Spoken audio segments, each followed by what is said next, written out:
मैक्यावली और हॉब्स कहते थे कि राज्य का आधार भय अर्थात शक्ति है। मैक्यावली तो यहां तक कहता था कि भय बिकता है अर्थात भय का व्यवसाय होता है। ठीक ऐसा ही विचार हमारे भारतीय राजनीतिक दर्शन में चाणक्य कहते थे। चाणक्य तो यहां तक कहते थे कि किसी भी राज्य का आधार दंड शक्ति होता है। दंड शक्ति, भय, इतनी सारी बातें, तो क्या डरना लाजमी है? इस सवाल का जवाब देने के लिए मुझे कुछ बातें करनी पड़ेंगी, लेकिन तब तक मैं बता दूं और उसी के साथ आपको नमस्कार। मैं हूं जितेंद्र यादव उर्फ जेके, और चलिए आपको ले चलते हैं। आज जैसा कि आप टाइटल देख रहे हैं कि पूरा संसार बारूद के ढेर पर बैठा है। अब मैं एक पृष्ठभूमि में लेकर आपको चलूंगा। क्यों लेकर चलूंगा इसका कारण बता देता हूं। क्या अंतरराष्ट्रीय पॉलिटिक्स में या इंटरनेशनल रिलेशन में आज भी वर्तमान दौर में भी भय अर्थात शक्ति एक प्रमुख सिद्धांत बना हुआ है? कुछ समय पहले मैं आपको लेके चलता हूं शीत युद्ध के दौर में। शीत युद्ध में दो बड़े बड़े धड़े, अर्थात एक तरफ तो यूएसएसआर था और एक तरफ अमेरिका के मित्र राष्ट्र थे। तो ये दो धड़ों में बटा हुआ संसार अंधा होकर शक्ति के सृजन में लगा हुआ था, आर्मामेंट की तरफ बढ़ रहा था, तेजी से शस्त्रों का खजाना बढ़ाने में लगा हुआ था। लेकिन जो भी हो, 1992 के बाद कुछ घटनाएं होती हैं और शीत युद्ध की समाप्ति हुई। इस शीत युद्ध की समाप्ति ने द्विध्रुवीय राष्ट्र की बजाय पूरे विश्व को एक ध्रुवीय विश्व में बदल दिया, और वो एक ध्रुव अर्थात एक तरफ शक्ति का पलड़ा झुक गया, यूएसएसआर का विघटन हुआ और अमेरिका का निर्विरोध सरपंची पूरे विश्व में स्थापित हो गई। चलिए, आप कहेंगे सर कि इस कहानी को मैं क्यों सुनूं, अभी स्पष्ट हो जाता है। तो जैसे ही ये हथियारों की दौड़ समाप्त हुई, हम उस दौर से मुक्ति पाए जिस दौर में रात को वो उन धड़ों के सदस्य देश रात को सोते थे तो ये सोचते थे कि पता नहीं कल की सुबह देखेंगे कि नहीं। लेकिन 1992 के बाद हमने हमने उदारीकरण का चोगा पहनकर हम वैश्वीकरण के घोड़े पर कुछ इस तरह से सवार हुए कि निकल पड़े विकास की राह पर। पूरा विश्व अब विकास की बातें करने लगा और शस्त्रों की होड़ लगभग नेपथ्य का मुद्दा हो गई। सन 2000 आती है, 21वीं सदी का शुभारंभ हमने विकास के मुद्दों के साथ, नई नई बातों के साथ किया। कुछ समय पहले जो वैश्विक राजनीति में हार्ड पावर का कंसेप्ट चलता था, वो अब सॉफ्ट पावर में तब्दील होता नजर आने लगा। मैं मेरे दर्शकों को बता दूं कि हार्ड पावर का मतलब होता है जिसमें प्रत्यक्ष रूप से अग्रेसिव आर्थिक शक्ति, सैन्य शक्ति और राजनीतिक शक्तियों का इस्तेमाल किया जाता है, अर्थात इन पहलुओं पर मजबूत स्थिति को हार्ड पावर कहते हैं। वहीं जहां पे इंटेलेक्चुअल पावर, सांस्कृतिक पावर का इस्तेमाल आप अपने संबंधों को बनाने में, लोगों को प्रभावित करने में करते हैं, जब आपकी इंटेलेक्चुअल शक्ति या जब आपका जो है सांस्कृतिक शक्ति दूसरों पर प्रभाव डालने लगे, तो इसे कहते हैं सॉफ्ट पावर। तो ये हार्ड पावर सॉफ्ट पावर में कन्वर्ट हो गई। तो ऐसे दौर में भी क्या सर डरना लाजमी है? क्या अब वो वैश्वीकरण का घोड़ा ठंडा पड़ गया है? क्या ग्लोबलाइजेशन का रफ्तार धीमी पड़ गई है? इन बातों पर जाने से पहले मैं आपको भटकाऊंगा नहीं, लेकिन अभी एक घटना घटी। कल एक रिपोर्ट आती है, सिपरी की रिपोर्ट। ये सबसे पहली जिज्ञासा आपके दिमाग में आएगी कि सर सिपरी क्या है? Stockholm International Peace Research Institute, ये स्वीडन के स्टॉकहोम में इसका मुख्यालय है।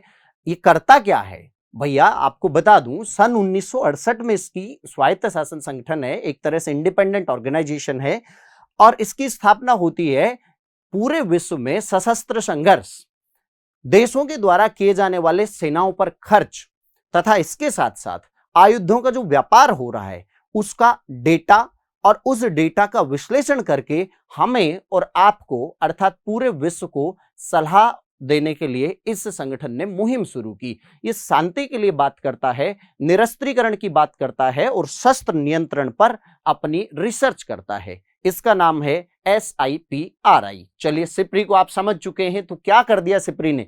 सिपरी अपने इसी काम को हर साल एक वार्षिक रिपोर्ट के माध्यम से प्रकाशित करता है। 2 दिन पहले सिपरी की रिपोर्ट आई। ये सिपरी की रिपोर्ट ईयर बुक के नाम से आती है। इस बार इसका नाम था, आप बोर्ड पे देख सकते हैं, आर्मामेंट, डिसआर्मामेंट एंड इंटरनेशनल सिक्योरिटी, अर्थात शस्त्रीकरण, निरस्त्रीकरण और अंतरराष्ट्रीय सिक्योरिटी। इस नाम से इन्होंने रिपोर्ट दी। अब मैं कुछ तथ्यों पर लेकर चलता हूं कि क्या आज के दौर में वापस से जो सन 1970-80 का शीत युद्ध के दौर में शस्त्रों की होड़ में लगा हुआ था पूरा विश्व, क्या आज वही परिस्थितियां हमें रिपीट होती नजर आ रही हैं? क्या पूरा विश्व बारूद का जो कहते हैं कलेक्शन करने में फिर से लग गया है? क्या शस्त्रीकरण पुनः खड़ा हो रहा है या निरस्त्रीकरण ठंडा पड़ चुका है? इसको समझने से पहले, इस पर अपना फाइनल कंक्लूजन बनाने से पहले एक बार इस रिपोर्ट पर आप दृष्टि डालिए और कुछ फैक्ट में मैं आपके गोते लगवाता हूं। गोता इसलिए बोला है कि फैक्ट 2 4 5 हो सकते हैं। देखिए, सबसे पहले ये मिलिट्री एक्सपेंडिचर और आर्म्स प्रोडक्शन के बारे में इन्होंने कहा है कि 2022 तक पहुंचते पहुंचते कुल मिला के पूरा वैश्विक जो खर्च है हथियारों पर, जो सभी देश मिलकर करते हैं, ये 2240 बिलियन यानी 2240 बिलियन यूएस डॉलर के बराबर है। भाई साहब, कमाल की बात है, इतना खर्च पूरा विश्व केवल बम गोला बारूद बनाने में कर रहा है। अरे भैया, कहीं रोटी कपड़ा और मकान की बात करो ना, इतना सारा आप करके पैसा बर्बाद कर रहे हो। और आगे क्या कहती है रिपोर्ट? ये कहती है कि टोटल जो सरकारें हैं विश्व की, वो अपने कुल बजट का लगभग 6.2%, ध्यान दीजिए, कुल बजट का औसतन 6.2% वो खर्च कर देते हैं किस पर? आयुधीकरण पर। अर्थात लाठी भाटा जंग की तैयारी में वो इतना बड़ा पैसा बर्बाद कर रहे हैं। एवरेज आता है कि पूरे विश्व में प्रति व्यक्ति $282 पर व्यक्ति, अगर मैं भारतीय रूपों में बात करूं तो ये 23,000 से ऊपर कुछ रकम होगी, 23,175 के आसपास, इतना ज्यादा खर्च हो रहा है आयुधीकरण पर। रिपोर्ट आगे कहती है कि ये कहता है impact of the Russia Ukraine वार, कि भैया गुरुजी एक बात बताइए, पूरा विश्व हथियारों पर इतना खर्च कर रहा है, आगे बढ़ चुका है, सभी अपने हाथ में राइफल लेने की बात करते हैं। लो जी, उत्तरी कोरिया ने ये धमाका कर दिया तो फिर से दूसरा दक्षिण कोरिया तैयार हो जाता है। उधर इजराइल ने कुछ किया नहीं कि उधर अरब कंट्रीज अपने भौहें तनाने लगते हैं। अरे भैया, ये हो क्या रहा है? ये प्रतिस्पर्धा हाल ही में इस सब को बढ़ावा देने के पीछे रिपोर्ट कहती है कि क्या इस पर रशिया यूक्रेन वार का कोई असर हुआ? एक बार आप भी देख लीजिए। देखिए, यहां पे ध्यान देंगे कि यूरोपियन जो कंट्रीज हैं, इस घटना के संदर्भ में उनका रक्षा खर्च इस घटना के साथ साथ 13% लगभग बढ़ गया है। हाल ही में परसों जो है नाटो देशों का, आपने सुना होगा समाचार में कि संयुक्त सैन्य अभ्यास शुरू हुआ, तो उनकी सेना के जो सेनापति हैं जर्मनी के, उन्होंने कहा कि नाटो सदस्यों की सुरक्षा हमारा पहला प्राथमिकता है। और उन्होंने अब तक का सबसे बड़ा युद्ध अभ्यास किया, जो 2018 में प्रस्तावित था, लेकिन अभी 23 में कमिटेड कर रहे हैं। चलिए, 13% उनका बढ़ गया है। ध्यान देना, मोस्ट ऑफ दीज एलोकेशंस, अर्थात ये सारे के सारे देश लगभग ये सारा पैसा या तो अपनी सेनाओं के मॉडर्नाइजेशन पर खर्च कर रहे हैं, या नए हथियार खर्च कर रहे हैं, या फिर सैन्य टुकड़ियों को भी बढ़ा रहे हैं। अर्थात ये कहीं युद्ध की तैयारियां तो नहीं है। आप समझ सकते हैं। आगे बढ़ते हैं, रिपोर्ट क्या कहती है। देखिए, एक चार्ट के माध्यम से आप समझिए कि पूरा मिलिट्री जो एक्सपेंडिचर है, पूरे विश्व का मिलिट्री एक्सपेंडिचर, अगर मैं इसे रीजन के हिसाब से देखूं कि किस रीजन में कितना खर्च हो रहा है, तो सबसे नीचे और फिर ये ऊपर को दर्शाता है। सबसे ऊपर ही ऊपर सबसे ज्यादा जो, ये तो पूरे संसार का है। देखिए, सबसे कम किस रीजन में मिलिट्री पर खर्चा हो रहा है, आयुधीकरण पर खर्चा हो रहा है, तो सबसे कम हो रहा है अफ्रीका पर। भैया, अफ्रीका के बाद जो स्थिति आती है वो मिडिल ईस्ट की है, ठीक है।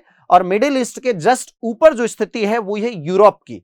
अब यूरोप के बाद स्थिति आती है एशिया ओशनिया की, और इससे ज्यादा जो खर्च कर रहा है वो है अमेरिकन जो कंट्री उससे ज्यादा कर रहे हैं। तो ये पूरे रीजन, वैश्विक रीजन के हिसाब से आप अपने मिलिट्री पर होने वाले खर्चों को समझ सकते हो। अगर आप चार्ट पर इसको देखो कि सर एक बड़ी व्यापक मुझे तो समझ बताइए कि शीत युद्ध के दौर से अभी का जो दौर चल रहा है, तो एक ग्राफ पर देखें तो कैसा दिखता है। ये शीत युद्ध का दौर है भैया। इस शीत युद्ध के दौर में आप देख सकते हो, आपका चार्ट यहां जो दिख रहा है, और ये आज का दौर, तो कहीं ना कहीं ये पूरा नीचे डाउन। मैंने कहा था ना 1998 और 2000, जी हां, जब 21वीं सदी का हम स्वागत कर रहे थे, तो इस वक्त कहीं ना कहीं शांति, सौहार्द और विकास की बातें चल रही होंगी।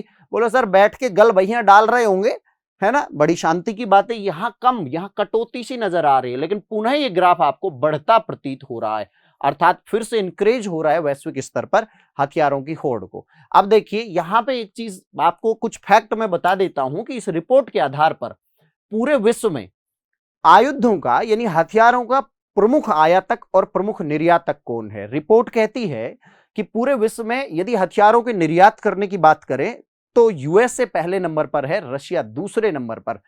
अरे गुरुजी, कहीं ऐसा तो नहीं है कि ये यूएसए तभी सरपंची करता है? शायद इसका हथियार बाजार प्रभावित होता होगा, एक समय बहुत सारे विद्वान चाय की चुस्कियों के साथ जब थड़ी पर चर्चा करते हैं तो ऐसा पकड़ में आता है और ऐसा प्रतीत होता है कि वो इस अंकल सैम को कहीं ना कहीं इस दृष्टि से भी देखते हैं कि भैया ये चाहता है कि विश्व में डंका बजता रहना चाहिए, विश्व में कहीं ना कहीं बर्तन बजते रहने चाहिए, क्योंकि इनका तो भला होगा ना, इनका तो हथियार व्यापार बढ़ेगा।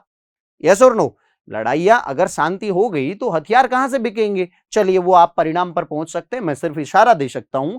ऐसे ही अगर मैं बात करूं कि सबसे बड़ा खरीदार अर्थात आयातक कौन है, तो सबसे बड़े आयातक के रूप में यहां हमें तो अपने भारत से मतलब है कि भारत की स्थिति क्या है। आप देखिए भारत पहले नंबर पर है, इसके बाद आता है सऊदी अरेबिया, भारत के बाद तीसरे नंबर पर कतर की स्थिति है, और कतर के बाद आप देख सकते हैं ऑस्ट्रेलिया, उसके बाद चाइना। अर्थात आयात करने में हम नंबर 1 हैं, तो हमारा मित्र अमेरिका निर्यात करने में नंबर 1 है रिपोर्ट के आधार पर। ठीक है, सिपरी की रिपोर्ट के आधार पर यदि मैं बात करूं कि पूरे विश्व में परमाणु असले की क्या स्थिति है सर, पूरे विश्व में कितने परमाणु धमाधम पड़े हैं, किसके पास कितना बम है, तो ये रिपोर्ट जो 2023 की स्थिति को बताती है, ये कहती है कि जो 9 परमाणु शक्ति संपन्न देश हैं। अब मैं मेरे दर्शकों को, मित्रों को बता दूं, साथियों को बता दूं कि साथियों पूरे विश्व में 9 ऐसे देश हैं जो परमाणु शक्ति संपन्न हैं। कौन कौन से देश हैं बोर्ड पर देख सकते हो? यूनाइटेड स्टेट, रशिया, फिर है यूनाइटेड किंगडम, फिर फ्रांस है, चाइना है, भारत है, पाकिस्तान है, उत्तरी कोरिया है। उत्तरी कोरिया को पूरा नाम कहते हैं डेमोक्रेटिक रिपब्लिक, ध्यान दे, democratic people's republic of Korea अर्थात DPRK, ये उत्तरी कोरिया है, जैसे नॉर्थ कोरिया, और इजराइल। ये सभी संयुक्त रूप से यदि इनकी बात करें तो संयुक्त रूप से इनके पास अभी 12,512 परमाणु हथियार रेडी टू यूज है भाई साहब, जिसमें से 9576 तो वो बिल्कुल पोटेंशियली ऑपरेशनली अवेलेबल हैं, मतलब किसी भी समय लगाया निशाना और दाग दिया। समझ लीजिए कितने, पूरा विश्व, अब क्या हमारा टाइटल गलत था क्या कि पूरा संसार बैठा है बारूद के ढेर पर? जरा देखिए, इतने तो किसी भी वक्त दिवाली मनाने के लिए इतनी फुलझड़ियां और पटाखे तो तैयार बैठे हैं। रिपोर्ट आगे कहती है कि यहां इनमें से लगभग ऑपरेशनल डिप्लॉयड कर रखे हैं 3844। बहुत खतरनाक स्थिति है, यदि एक भी जरा सी भी चूक हुई तो स्थिति क्या हो सकती है देख लीजिए। आप कहेंगे सर आप तो क्यूबा संकट की तरह हमें डरा रहे हैं, आप तो उस दौर में लेकर चले गए जब अमेरिका और USSR की तनातनी चरम पर थी। ऐसा भी नहीं है। अब यदि पूरे विश्व पर आप देखना चाहेंगे सर हमें तो बता दीजिए विश्व में ये परमाणु बम कहां, कौन अंकल कितना लेकर बैठा है, तो चित्र में अच्छे से समझ सकते हैं बेटा। ये देखिए सबसे बड़ा थैला लेकर तो ये लोग बैठे हैं, USA, अमेरिका 5244 वार हेड के साथ टॉप पर है। इसके साथ साथ टॉप पर दूसरे नंबर पर ये है 5889। रशिया, यहां देखिए रशिया, ये है आपका अमेरिका। नॉर्थ कोरिया में 30 ऑपरेशन के लगभग 30 हथियार हमेशा उनके तैनात हैं। चाइना में 410 की स्थिति बताती है रिपोर्ट। इस रिपोर्ट के अनुसार भारत के पास परमाणु बमों की संख्या 164 के लगभग हो सकती है। ठीक है, ये सिपरी की रिपोर्ट कहती है कि पाकिस्तान जो छोटू है हमारा, पाकिस्तान छोटू नहीं है, वो कह रहा है कि छोटा बच्चा समझ के हमसे ना टकराना रे। क्यों भैया? क्योंकि भारत के पास 164 बता रही है रिपोर्ट, तो ये खुद कह रहे हैं कि लो अंकल हमें आप मूछे ना दिखाना, क्योंकि हम 170 लेके बैठे हैं, फोड़ डालेंगे। कमाल है जी। चलिए रिपोर्ट की बात, इजराइल कहता है कि 90 वार हेड परमाणु बम इनके पास हैं, फ्रांस के पास 290 और यूके के पास 225 की स्थिति के साथ आप पूरे विश्व में बिखरी हुई बारूद को देख सकते हो। क्या ये चिंता का विषय नहीं है? कमेंट सेक्शन में कमेंट करके बताइए कि क्या आप इससे खुश हैं, ये चिंता का विषय है या नहीं। आगे बढ़ता हूं, अब बात कर लेते हैं पूरे विश्व में किसके पास कितने परमाणु बम है। भैया जखीरे में आपकी जो एटम टोकरी है उसमें कितने संतरे रखे हैं भैया, बता तो दीजिए। तो यहां USA के पास देखिए, USA के पास जो टोटल इन्वेंट्री है वो 5244 है। ऐसे ही रूस के पास 5889 है, और हम हिंदुस्तान की बात करेंगे तो हमारे पास मैंने हाईलाइट कर रखा है 164 परमाणु बम तैयार बैठे हैं। वो कहीं ऐसा तो नहीं, अब इसकी संख्या को आप जोड़ के देख सकते हैं हमारे प्रधानमंत्री के उस बयान से, जो करगिल वार के समय अटल बिहारी वाजपेयी ने अमेरिकी समकक्ष को कहा था कि यदि ऐसा हुआ तो पाकिस्तान कल सुबह का सूरज नहीं देखेगा। आप नक्शे से उसको समझ लीजिए समाप्त हो गया है। चलिए कोई बात नहीं। अब इतनी खतरनाक स्थिति, इतने सेंसिटिव तथ्य आपके सामने आ चुके हैं, अब आप उस चीज को समीक्षा कर सकते हो कि क्या पूरे विश्व में समय समय पर जो बात चलती है, आपके सिविल सर्विस में टॉपिक भी है, सिविल सर्विस में भी और बहुत सारे पॉलिटिकल साइंस के हर पार्ट में ये टॉपिक आता है, nuclear disarmament, arm control and non proliferations. ये इसकी स्थिति क्या है, अर्थात परमाणु आयुध मुक्त होने की स्थिति, क्या निरस्त्रीकरण की स्थिति के संबंध में हम कहां किस तरफ बढ़ रहे हैं, क्या हम शीत युद्ध के दौर में जा रहे हैं या ये मुनासिब हो गया है। देखिए रिपोर्ट ये कहती है और कुछ चिंताजनक बातों को ये आपको बताती है। ये कहती है कि 2022 के शुरुआत में हमारी जो सुरक्षा परिषद के 5 स्थायी सदस्य हैं, उन्होंने बड़ी जिम्मेदारी से एक बैठक की, कमिटमेंट किया, और कमिटमेंट क्या किया कि भैया हम अपने न्यूक्लियर वार हेड्स को प्रिवेंट करेंगे और आर्म रेस से बचेंगे। जरा देखिए, preventing nuclear war and avoiding arm race को अवॉइड करने की बात करी। जैसे भी हो 2022 तक इन्होंने बात तो कर ली, लेकिन उसी वक्त एक झटका हो गया, एक धमाका हो गया। उसी वक्त फरवरी में रूस ने यूक्रेन पर हमला कर दिया। अब रूस ने यूक्रेन पर हमला कर दिया, कोई बात नहीं, शांति की बातें करते करते, हाँ वो अलग बात है कि मुंह में राम बगल में छुरी, आपने समय समय पर देखा होगा, प्रत्येक देश करता तो है कहने को, लेकिन सच में कथनी और करने में अंतर रहा है। यहां भी क्या हुआ, attacks on Ukraine war nuclear sites, पहली बार देखिए, पहली बार ऐसा हुआ कि किसी देश ने, किसी दूसरे देश आक्रामक ने किसी भी भुगतने वाले देश के परमाणु संस्थानों पर मिसाइल और बमों से हमला किया हुआ, ऐसा पहली बार देखने को मिला है। उन्होंने तो कब्जा ही कर लिया था यूक्रेन के प्लांटों पर। तो फिर इसकी स्थिति, इस स्थिति ने सबको सोच में डाल दिया कि भैया एक बार पुनः सोचना पड़ेगा कि यार ये ठीक है कि नहीं है। बाद में ये रिपोर्ट सहारा लेती है, इन्होंने कहा कि कुछ इसी समय सन 2022 में ये एक और उदाहरण देते हैं, स्ट्रेटेजिकल सिक्योरिटी डायलॉग हुआ। इस स्ट्रेटेजिकल सिक्योरिटी डायलॉग के संबंध में बात आती है कि 2022 तक यूएसए ने, ध्यान दें, इस डायलॉग के माध्यम से यूएसए अन्य सभी जिम्मेदार राष्ट्रों के साथ इस कमिटमेंट पर पहुंच चुका था कि भैया जो एनपीटी हमने की है, एनपीटी का मतलब होता है, एनपीटी जो 1968 में हुई थी, ठीक है, एक ट्रीटी है जो न्यूक्लियर वारहेड्स को रोकती है, कम करने की बात करती है 1968 की। तो इसके 10वें दौर की वार्ता 2022 तक संपन्न हो चुकी थी, लेकिन अब ये खटाई में चला गया। क्यों चला गया? यूक्रेन वार की वजह से खटाई में चला गया। इसके साथ साथ एक और बात भी यहां पे होती है, यहां पे ये लोग डायलॉग के दौरान किसी भी आम सहमति पर नहीं पहुंचे और सबको अपनी सुरक्षा की चिंता यहां पे सताने लगी। अब यहां पे मैं आपको बताता चलूं कि एक और घटना सन 2010 में हुई थी रूस और अमेरिका के मध्य। वो थी, इनके मध्य एक संधि लागू हुई थी जिसे हम स्टार्ट कहते हैं। स्टार्ट मतलब START। ये एक स्ट्रेटेजिक संधि है जो वास्तव में आर्म्स को रोकने के लिए, रिडक्शन करने के लिए है। आर्म्स के रिडक्शन की संधि, स्ट्रेटेजिक आर्म्स रिडक्शन ट्रीटी किसके बीच हुई? ये अमेरिका और रूस के मध्य। पहले हुई थी शीत युद्ध के दौरान, इसी को रिन्यू किया गया 2010 में, और इसकी जो ड्यूरेशन है वो 2026 तक है कि 2026 तक हम अपने शस्त्रों को नियंत्रित करके कहां तक लाएंगे, ये चार्ट आपको बता रहा है। इस संधि के माध्यम से लगभग 223 तो डिप्लॉयड ICBM और SLBM और हैवी बॉम्बर्स कम करेंगे दोनों देश। ये संधि हुई स्ट्रेटेजिक जो हथियार हैं, आर्म्स हैं, उनको रिडक्शन करने की।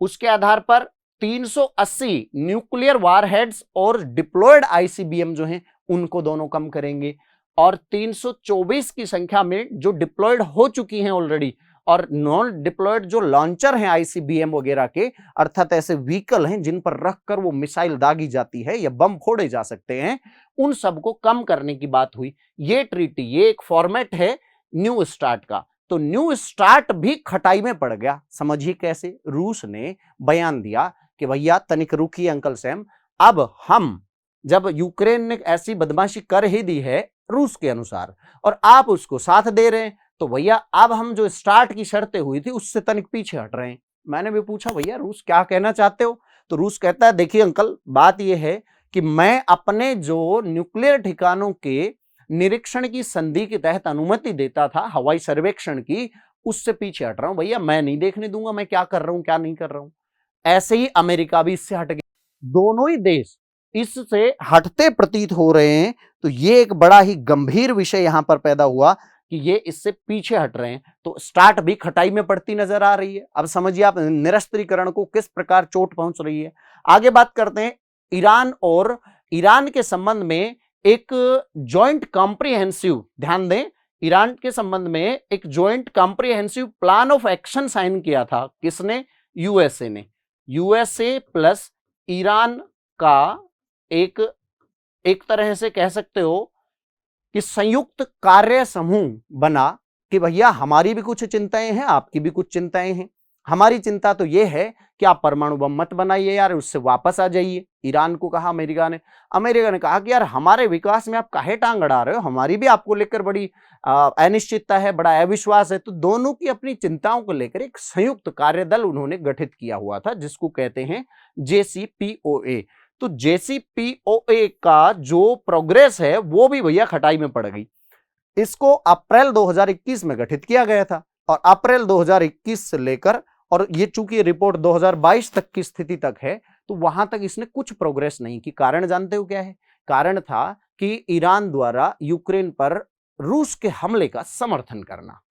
ईरान ने उसका समर्थन कर दिया तो भाई अमेरिका तो पीछे हटना ही था। अमेरिका ने कहा कि भैया ये क्या कर रहे हो, हम और आप तो कहीं दोस्ताना वो करने चले थे यार, क्यों अपने को खटाई में डाल रहे हो। पर ईरान तो ईरान है। तो ये भी देखिए समीक्षा में आप काम में ले सकते हैं। नेक्स्ट में बात करता हूं एनपीटी रिव्यू की। एनपीटी रिव्यू कॉन्फ्रेंस होती है और ये एनपीटी रिव्यू मैंने अभी अभी चर्चा की कि इसका 10th रिव्यू कॉन्फ्रेंस हुई। कौन सी एनपीटी की? जो 1967 में एक ट्रीटी बनाई गई थी। न्यूक्लियर वारहेड्स जो हैं उनको कम करने के लिए, उनको हटाने के लिए और घटाने के लिए 1968 में एक संधि की गई थी।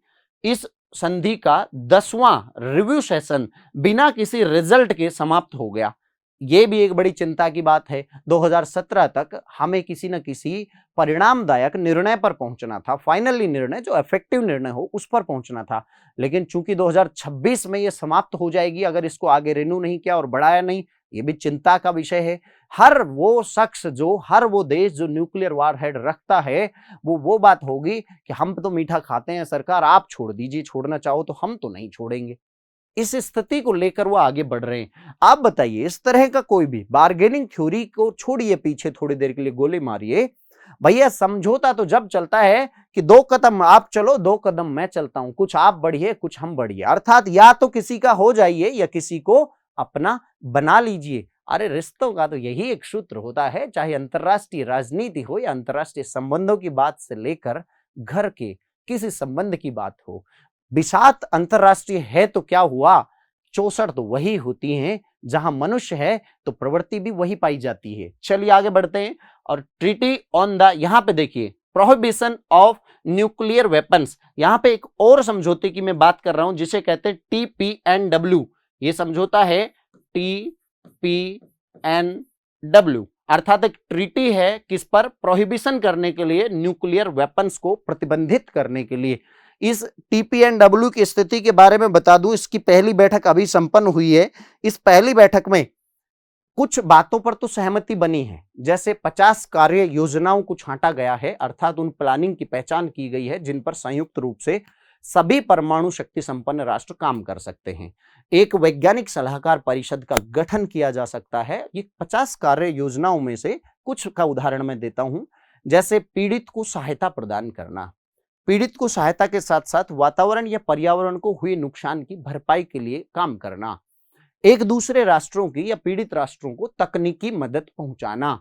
ठीक है, तकनीकी मदद के साथ साथ ये लोग पूरी तरह से परमाणु निरस्त्रीकरण की तरफ बढ़ते हैं। इस तरह से इन्होंने लगभग कितने, पूरा 50 तोला, अरे वो वाली बात नहीं, माफ करना, वो फिल्म का डायलॉग याद आ गया, पूरे 50 कार्य समूह की पहचान की है। ऐसे टॉपिक छांटे जिन पर ये काम करेंगे। अब मैंने आपको यहाँ पे 3-4 बातें बताई, हमने आपको उस खतरे से आगाह किया जो यहाँ पे सिप्री की रिपोर्ट के माध्यम से आपको दिख रही है कि क्या हम पुनः शस्त्रों की तरफ बढ़ रहे हैं। घटना चाहे जो भी हो, अरे बारूद तो पहले ही बिछी हुई थी, यूक्रेन वार तो बहाना, मतलब भैया बद तो पहले ही थे, नाम हो गया बस उस घटना का, तैयार तो सब बैठे ही थे। यूक्रेन वॉर ने, यूक्रेन की घटना ने क्या सबको इतना हिला दिया कि उनके कमिटमेंट से पीछे हटने लगे? पहले रूस हटा, फिर अमेरिका हटा, फिर ईरान हटा।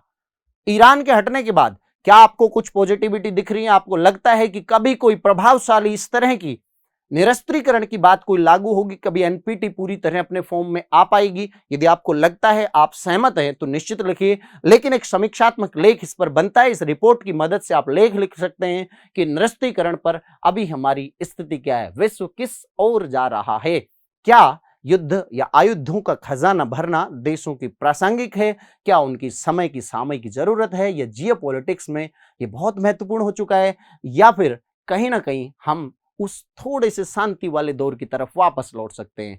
इन सभी बातों के जवाब को कमेंट में लिखिए, अपनी राय भी लिखिए। और अगली हमारी जो चर्चा होगी, हम करेंगे पूरे विश्व में अमेरिकी हेजिमनी को चुनौती जहां से मिल रही है और विश्व व्यवस्था का ट्रांसफर किस तरफ हो रहा है, इस पर एक परिचर्चा रखेंगे। तब तक के लिए मुझे यानी जितेंद्र यादव यानी जेके को दीजिए इजाजत। नमस्कार, जय हिंद।